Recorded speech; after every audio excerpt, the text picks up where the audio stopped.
This is 2007 with Richard Kingsmill. Not bad at all. I had a bit of flu last week, but that's gone. So I guess I'm pretty good now. Oh, that's good. Whereabouts, which part of the world are you in at the moment? I'm on the island of Bermuda, which is one of the remotest islands in the world, believe it or not. No, it's not in the Caribbean. It's much higher. It's much higher than that. It's about 600 miles off Raleigh, North Carolina, and has that's the nearest point to it. 600 miles. That's the nearest place to it. Wow! So it really is very, very remote. All right. Is that the most northern part of the Bermuda Triangle? What they call the Bermuda Triangle? Yes, exactly. Yes, that's the apex of it. Yep. And if you descend from here, I think you will never be seen again. They'll never find you. No trace of you whatsoever. I do believe that some airlines actually avoid that southerly part. They do try and avoid that area just to be sure, because so many strange things happened in that triangle. Have you ever experienced any weird things while you've been there? No, I can't. No, I keep looking south, but I see nothing. But I wouldn't see anything, would I? Because everything disappears. And you would... I guess you could look for as long as you like, and you'll never see anything. You'll never know until the next life, maybe. But I think the most bizarre thing were these there were 3 planes. That's right, 3 planes during the Second World War. At the end of the Second World War, just after about 1948, flew down and out and vanished completely, and they sent in another 3 or 4 planes to look for them, and they also vanished. And that was when they started thinking they really shouldn't send aircraft in that particular area. Yeah, no, I wouldn't have wanted to be on the... Imagine being part of the 3rd mission to go out. Yeah. Yes. No thanks, I think I'll resign. The other 2 lots must have been a fluke. Yes. It can't happen a 3rd time. So are you living on this island, are you? Well, I'm just having a few days off here because we get back to it next week. We start doing a bit more recording. We've got some ideas for some new songs. And also start preparations for the tour, which will begin in early June, and goes through, hopefully, into Australia. It's looking good this year for Australia. I really think we've got some action and some people kind of actually pulling together to try and make it happen. Oh, that'd be fantastic. So what, before the year's out? I know, it really is important for me also because my wife's never been there, and she's, we've often said that we'll come down for a holiday, but it would be lovely to be working down there as well, because usually I can make those things work where we finish working and then I can just get in a motor and we can drive off and spend a few weeks as, just on regular holiday. Do you have fond memories of Australia? Oh, very much. I've got a passion for it. I mean, I've driven about an awful lot in Australia. I mean, I did the whole of the East Coast last time I was there, and we went to Kakadu as well. We flew about on a little baby plane. I did about 6 long weeks there last time, and just on holiday. I had a ball, absolute ball. I loved it. It is a great country to drive in, isn't it? Oh, it's fantastic. It really is a driver's country. That's why and I love driving, so I really had a great time. Yeah, that sense of... That was before I met my wife, so... That was with another young lady, as it happens, many years ago, I might add. That's the last time I've actually taken advantage of the holiday kind of time. Because often I've been down there, I've been working and all that. But that was the first time I really took a holiday. But I used to have a place there in Sydney. And I used to go there a lot on my own in my bachelor days. How long ago did you give that place up? God, that was quite some time now. It must have been around towards the mid or late 80s. I guess I gave that up. Okay, because I remember catching up with you when you came into Triple J. I think that was 89 or 90, and you came in with Reeves and did some stuff on the radio. Yeah. Okay. That must have been just about the time. That must have been just about the last time that I had the place, because Reevesy and I were working down there, weren't we? Yes, that's right. Yeah, that's right. We were making a recording down there. Yeah, that's it. That's just about the time when I sold it. Okay. Just on the subject of your wife, I wanted to ask you this question. And, all the renewed activity that you've had of late, although you've never really stopped working, you've always been... No, not really. I've been pretty much a workaholic all my life. But everyone talks about this renewed enthusiasm and this new vibrancy. I guess because you've been touring a fair bit. I don't see it, Richard. You don't see it. It doesn't mean a thing to you. Doesn't mean a thing to me. Well, I was going to say, I mean, has it got anything to do with the fact that you're married now? Well, or that you're in a new relationship? You know, it's really hard to actually pin down why. I think... I don't know, you know. I really don't know. I think it's just a general, all-round feeling of well-being. In a way, I mean, I wouldn't have gotten married unless I was in the right place to begin with. You know, so I won't go for that one about being married has changed my life and all that. It hasn't in quite that way. It's completed my life, but I felt that I had to be in a pretty good place to have gotten married in the first place. You know, so I think. Generally, I've just been feeling a lot more comfortable with life and myself and my writing and everything as the years go by. So I just happen to be in a great place. I'm really lucky in that way, because I look at some of my mates and some contemporaries and all that, and I know some of them feel, I don't know, tired or bitter or, you know, a number of things that traditionally are supposed to go with getting older, you know, and it's just, I've just been very fortunate that it just hasn't happened to me. I just feel I'm pretty keen on everything. Oh, that's fantastic. I mean, a lot of people, I would imagine, through reading interviews, they get to a stage where, when they've done a lot of work, they feel a bit lost.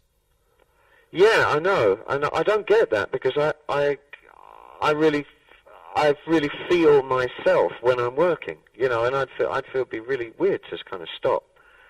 And anyway, I just like enjoying myself, and there's no better way of enjoying yourself than playing music. There really isn't. So you're still really getting that much of a kick out of it? Oh, yeah. Especially, I think a couple of people have now said, and it's been written about a couple of times as well, that the band I'm now with is probably the best band I've ever been with. I mean, it really is. I'd love to bring them down and show them off. I mean, they're such a great band. And it's not a stripped back band, but it's a pretty basic lineup, isn't it? Oh yeah, it's only a 4-piece. You know, it's keyboards, Mike Garson, who of course I've worked with off and on for over 25 years. He did a lot of the piano work on things like the Land Insane album, and he's on synth and keyboards. And there's Reeves Gabrels, who I really sort of got together with in about '88. And so we've been working together now, believe it or not, it's nearly 10 years, Reeves and I, which seems like an incredibly long time. And he's on guitar. And then two new people to me. We're not so new anymore, because we've now been working together for about 18 months. Gail Ann Dorsey, who's the bass player, and she's also a singer and songwriter in her own right. And a guy called Zachary Alford on drums, who worked previously he did about a year and a half with Bruce Springsteen, and before that he was with the B-52s. So it's a good solid lineup of musicians. They're just wonderful. They really are. We've been out on the road for about, all told, we were out for 18 months up until September of last year. You know, we've really been working hard and made ourselves into a really damn fine unit. Yes, well, I was reading the press as well. You say that you did the tour and then you felt so good about it, you're like instantly in the studio recording. That's kind of what came out of it. It was just the feeling of, you know, we're bloody good, and we really want to kind of get it down on record somehow. And Reeves and I virtually wrote an album to kind of show off the band's abilities. You know, it was and kind of where we were at, and what the dynamics of the band were, and all that. So, it really was the best way of capturing how we felt as a band, I think. And for me, I think you feel a lot of the aggression and the the momentum of the band on the album. I think you really feel it's a tight unit. There is a lot of aggression there, but there's also a lot of finesse too in the playing and the song structures. Oh yeah. I think they're good. They're not garage punk.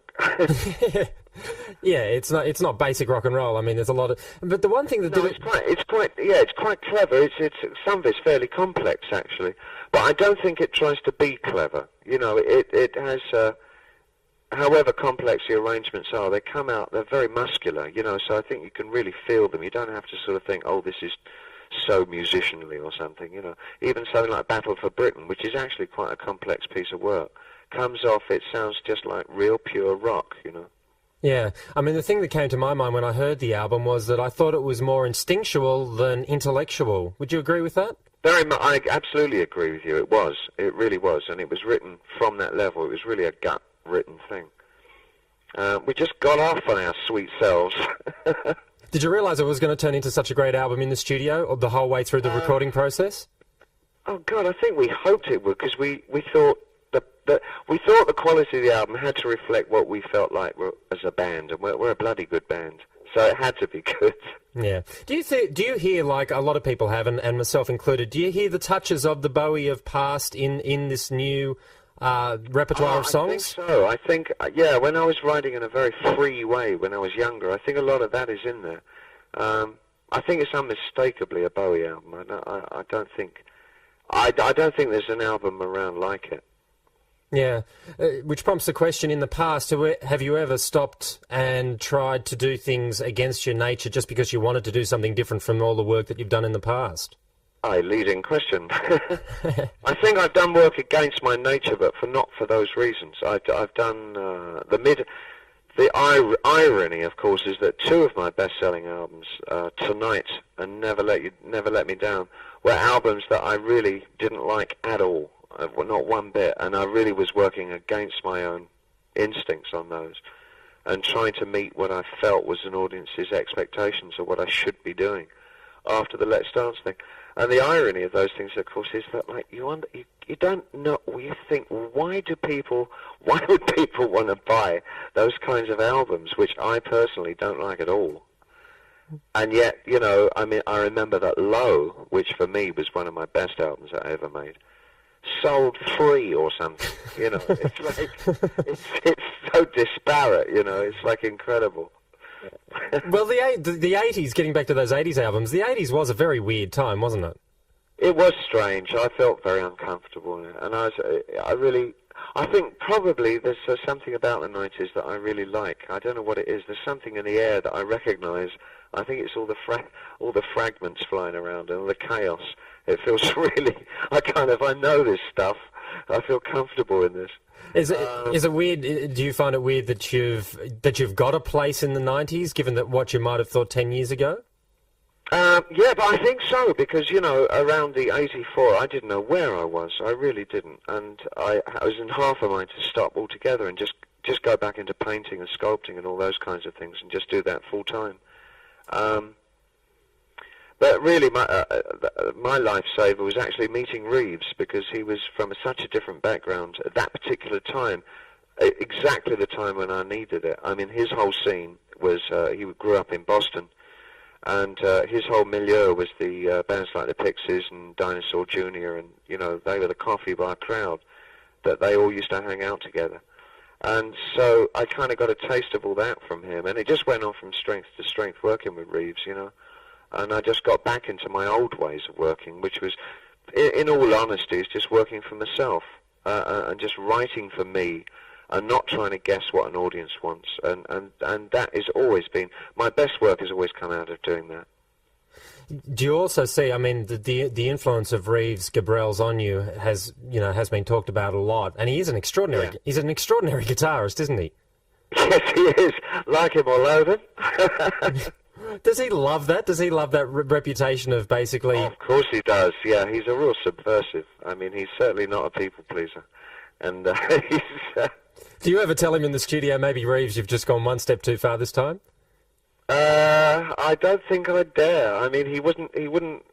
We don't work like that. I kind of say, all right, off you go. I just get out of his way. Oh, okay. It's free rein for him. Oh, yeah, absolutely. Now, with that influence then on you, when you look back over your career, do you find that for you, your judgment, your best work is always when you've surrounded yourself with musicians that you're fed off a lot? I think because I like collaboration so much, I write at my best when I feel that the musicians who are going to play what I write are going to be very inventive with the way that with what I give them to play.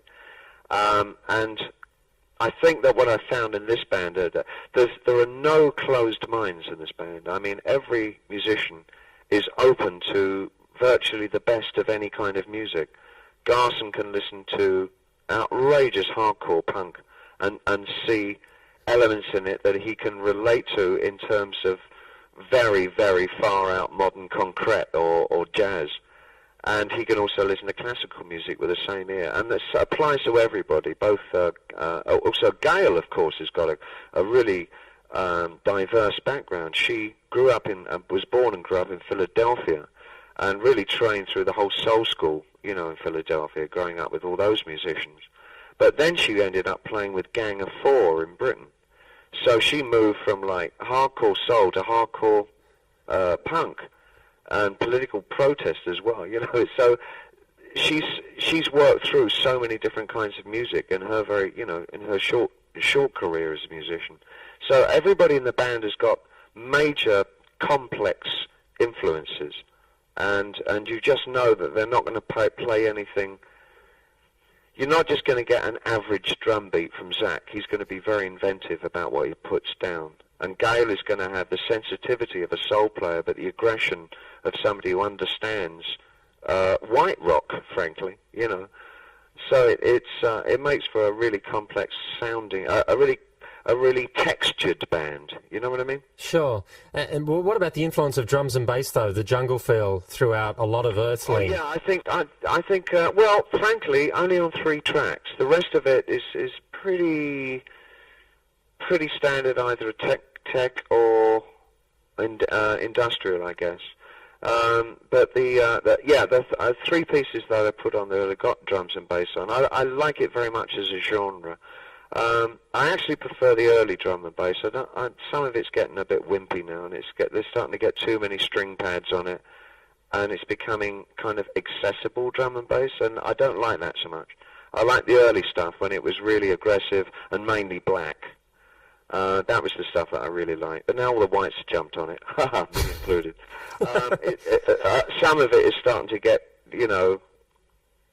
I don't like the kind of everything but the girl type approach to it, and all that. Well, that is the very popular approach to it now, isn't it?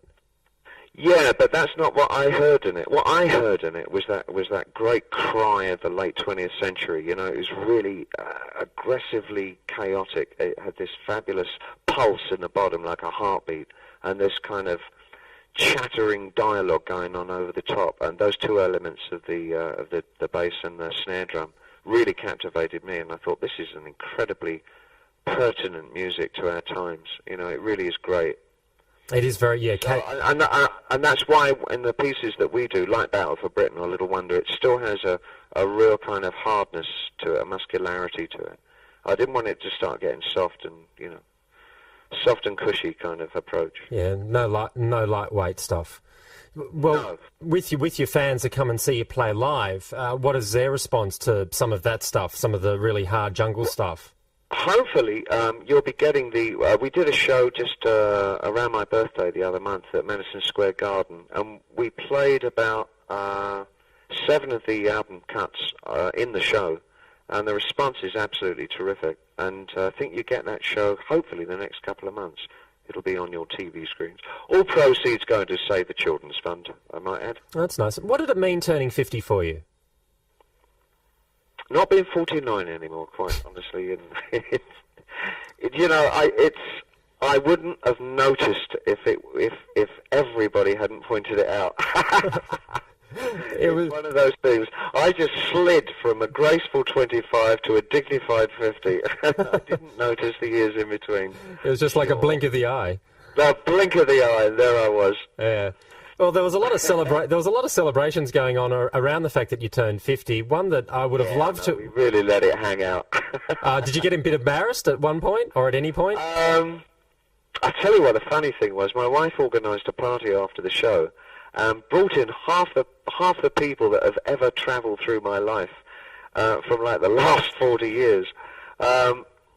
since I was like 10, you know. I mean, I had a couple of blokes there that I went to school with when I was like 8, 9, and 10 years old, and it ranged from there right through to guys that I'm just working with now recently, you know. And it was such hard work because everybody wanted to chat, and of course I wanted to chat with everybody, but there was like 200 people there, you know. And I was up until 5 and I couldn't speak by the end of it. Because I'd just done a 2-hour show at the Garden, and that seemed like a doddle compared to the party. The party was incredibly hard work. Just getting pulled in all sorts. You're just getting pulled in all sorts of directions. It was really strange. It was really strange, but it was just great to see some of the people that turned up. It was wonderful. One thing I would have loved to have heard was the BBC special that they threw for you, where I believe you performed live, but they also got some very special guests to ask you questions. That's right. That was really a lovely thing. Run through some. Go on. Sorry, I was just going to say, run through some of the people, because I've heard there was people like Bono and Robert Smith of The Cure who... Yes, that's right. Yeah, Bono, Robert Smith, who else? Brett Anderson, of course, and the Suede. But my absolute, the one that just like killed me was Scott Walker, who is just like one of my all-time idols. And he came on and said some just really lovely things, and I was just so knocked out. That was really, really got me, that did. Did they ask you questions at the same... Man, there's somebody that I've looked up to for so many years as being almost a role model, you know, in terms of the man who's got such great integrity and doesn't deviate from his particular vision and he's as selfish as I am. He pays no notice to the audience. I mean, he just does what he wants to do. And it's always like being somebody that I've looked at when I thought, what should I be doing? I thought, look, keep to your guns, just keep your vision in mind and just work towards that. It can be very hard to do that, though, can't it? Yeah, it's very tempting, to go soft and kind of just maybe write stuff and do things in such a way that they're much more accessible. And it's still basically a very... Go on. No, it's still very basically, although we were talking about the commercialism of the 80s, it's still very much a commercial world out there, isn't it? Oh, it is, very much so, and that's the thing that in a way that I'm glad I went through it to such an incredible degree in the early 80s, because having achieved all that and done all that, I really felt how uncomfortable one can be in that position if you have another thing in mind. And my thing never was, just to be famous or just to have a big hit. That was never what for me was the center of what I wanted to do. What I wanted to do more than anything else is work within music and do my best to move it along or change it or, add to it or evolve it or make some kind of textual difference to the whole thing. That's the passion of being an artist, you want to do something like that. And the temptation to kind of go commercial, having gone through that, I know what happens. You end up very empty inside. You really do. There's nothing left of you because you really feel like you've sold out or something, in a way, when you start pleasing people. And frankly, I think you please them much more, the ones who stay with you, if you just do what you really want to do. Because I think they appreciate that you're really playing from your heart what you feel is important. Yeah, well, another good case in point would be someone like Elvis Costello, who very much does that. Yeah, absolutely. He's a very good example of that. And, the rest of the world may think him weird and wonderful and all that, but the fact is, it takes people like that. It's people like that and Scott Walker that make the whole, and Neil Young as well. I must pull him in as well. I've got terrific respect for him. That they really give the whole rock thing some dignity in a way, that it's possible to really stick to your guns and just retain the individuality of vision that you had maybe when you were a kid. I just want to touch on Bono as well, because he was one of the guests at this BBC special as well. That old tosser. That old tosser. What did he ask you? What did he say about you, or what did he ask you? Oh, I can't. He said the whole world should line up and kiss your ass. And I said back to him that he should be first in line. That's it. Put him in his place. Well, no, he's a good kid. I like him a lot. He's a funny guy. One thing I admire very strongly about you two is that sense of change, and I think they learnt that from your work. Yes, I think they might have. Yeah, I mean, there again, they're really testing themselves, by doing all this, because it's not surefire. I think that the unfortunate thing is that when it looks like it succeeds, when you suddenly have an audience because of some change that you've made, then people say, oh, it was premeditated, he did blah, blah, blah. And it's not really like that. You just never know. You just don't know where you're going when you do something like that, because you're going into a new sea, you're going into a new place that there are really no known parameters. You don't know what the expectations are going to be, you don't know how it's going to be received, and you have to go in blind like that. So even with a band who in the past have had such massive attraction for audiences as U2, whatever they do, if they keep experimenting like they tend to do each time, it's always a risk. However safe it may seem from the outside, that's not so. It really isn't like that. Yeah. Well, this brings me back to the point of, and speaking of that nervousness, which must come from an artist, changing in their career or changing direction. How did you feel when you teamed up with Trent Reznor and Nine Inch Nails and you went out and toured with them? Were you nervous backstage before going out and facing his crowd? Yeah, I was, because as you say, it was his crowd. I mean, it was, his crowd are so kind of hardcore that I think it turned off anybody who might have wanted to come and see me. Because they're kind of a scary lot, And it took us about a week or two to adjust to that working situation. I think we had to really regroup very quickly once we got out there and pull our show together in a new, tight, harder way. And I feel that it was an invaluable experience for us as a band. We were also a very large band at that time, It was almost a 10-piece band. And it was incredibly complex to mix. And it's one of the reasons why I brought it down to the small group that I've had now for the last year. And I think by the time we got to Mid-America, we thought that this was a great tour, really, really good. But I felt the first couple of weeks were really wobbly. Oh, okay, so it did sort of have a fair bit of effect on the music that you were playing. Oh, absolutely. Yeah, absolutely. In terms of, I had to reduce the band. Yes, I knew that. Were the crowds hostile at all when you went out and performed in front of them early on? Not hostile. It's just that I felt that a lot of the sound that we had was the mix was so complicated, trying to mix all those people at once, especially outdoors, that it wasn't. The music deserved more than that.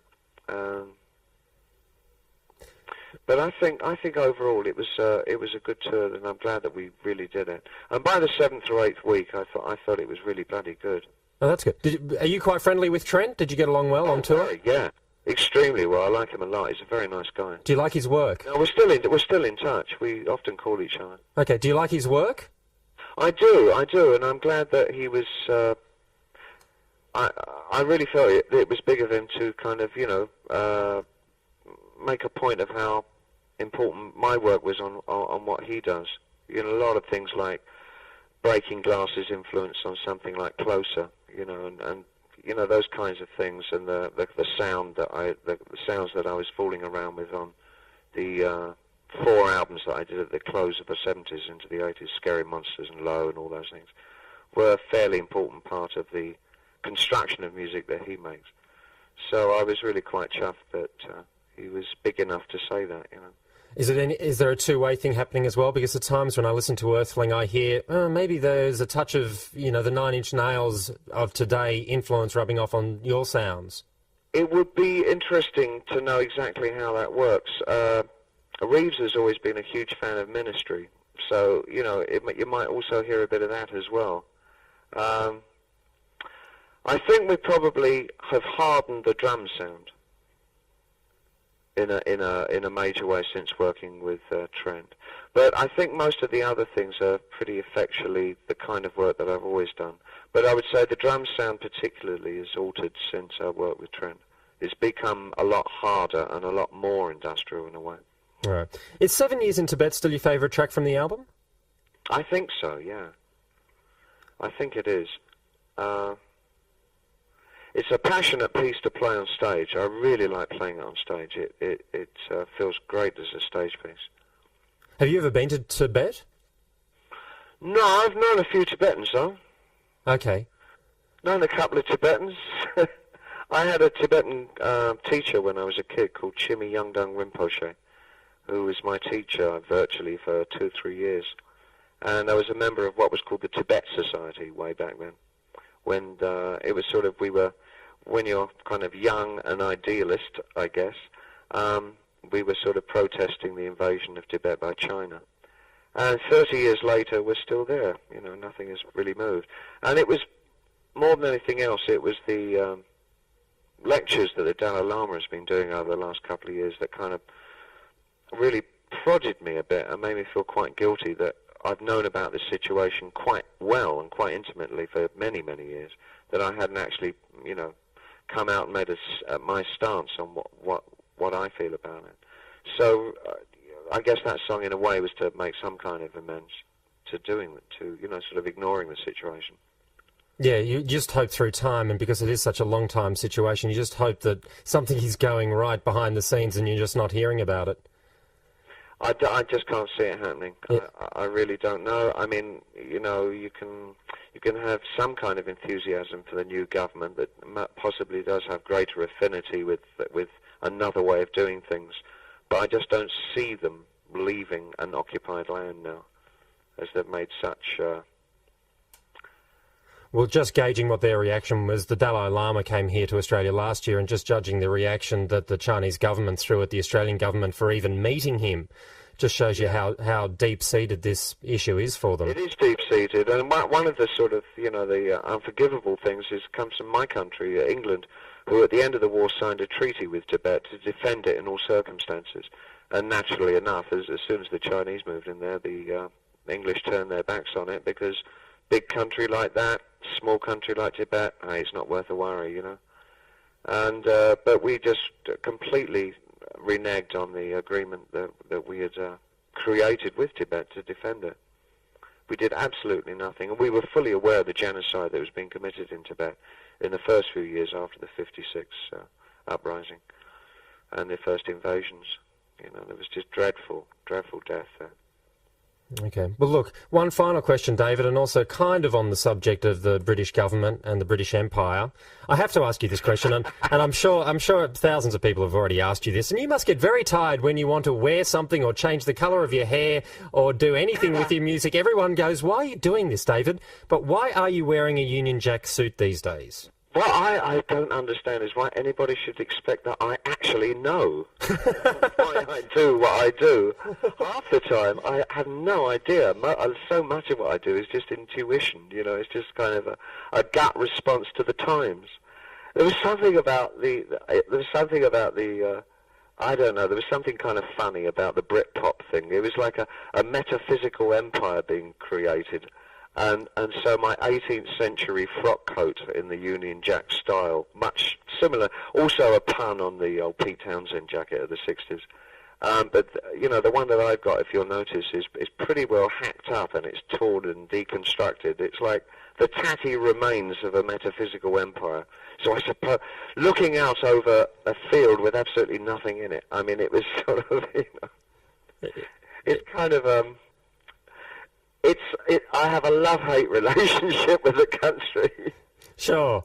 Did you have to make it? I love it very much. Did you have to make it that tatty, or was it just naturally tatty through time? No, I had to actually. No, it all came over all neat and lovely, and I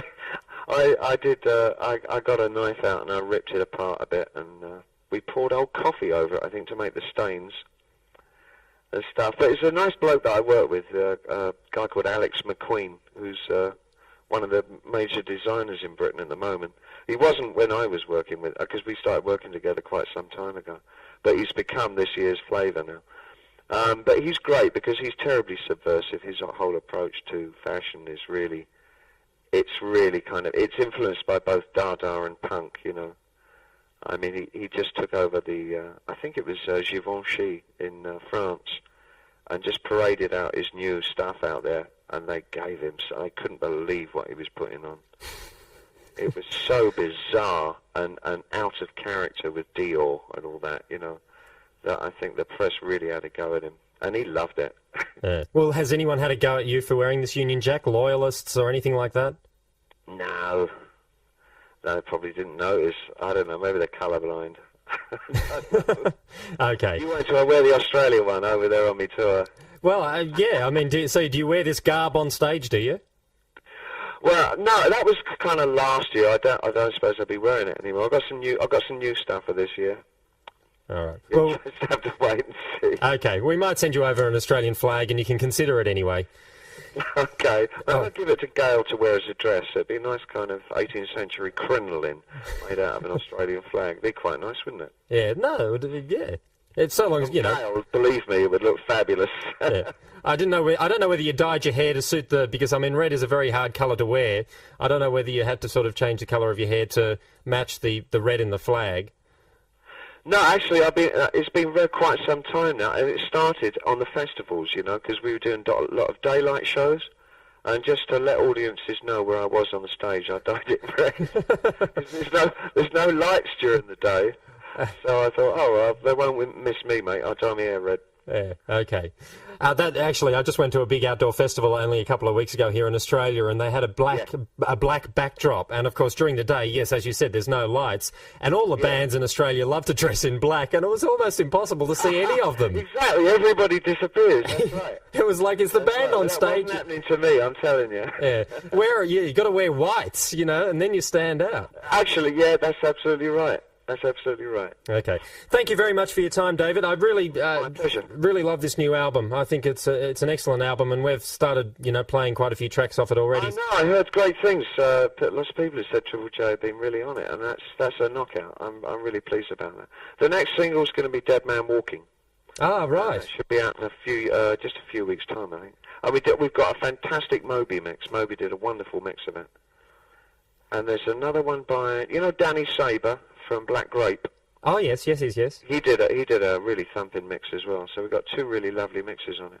All right. Well, look, we might just go out at this point in time with that track, Dead Man Walking, and look forward to those remixes. And yes, come out to Australia in 1997. We'd love to see you out here again. Really, really looking forward to it. I do hope that we get there this year. And I'm not just saying that. It'd be lovely to come down again. Okay. David Bowie, thanks very much for your time. My pleasure. Okay. Bye-bye. Bye-bye. Bye-bye. This is 2007 with Richard Kingsmill.